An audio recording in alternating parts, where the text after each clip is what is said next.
Question: the partial pressure of ethane over a solution containing 6.56 into 10 to the power minus 3 gram of ethane is 1 bar. If the solution contains 5 into 10 to the power minus 2 gram of ethane, then what shall be the partial pressure of the gas? तो first case में weight of ethane है 6.56 into 10 to the power minus 3 gram. Partial pressure of ethane है 1 bar. Molecular weight of ethane कितना होगा? Molecular formula ethane का होता है C2H6. तो 2 मोल्स ऑफ कार्बन प्रेजेंट है, तो 2 into atomic weight of carbon that is 12 plus 6 moles of hydrogen present है, तो ये हो जाएगा 6 into atomic weight of hydrogen that is 1. Solving ये हो जाएगा 30 ग्राम्स पर mole is the molecular weight of ethane.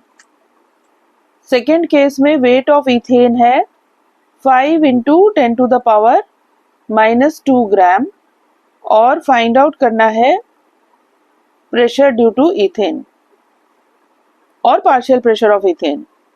तो according to Henry's law partial pressure is directly proportional to mole fraction of solute, और इसमें हेनरी लॉ कांस्टेंट लगा देंगे तो ये हो जाएगा partial pressure is equal to Henry law constant denoted by KH multiplied by mole fraction of solute. Now here X denotes mole fraction of solute.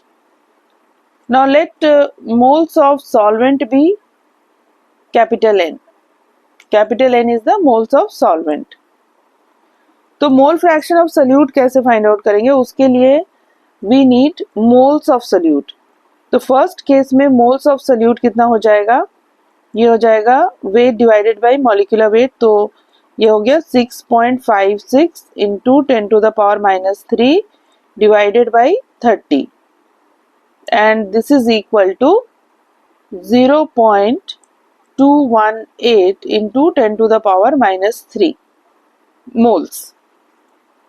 तो यहाँ पे पार्शियल प्रेशर है 1 bar and this is equal to KH plus mole fraction of solute.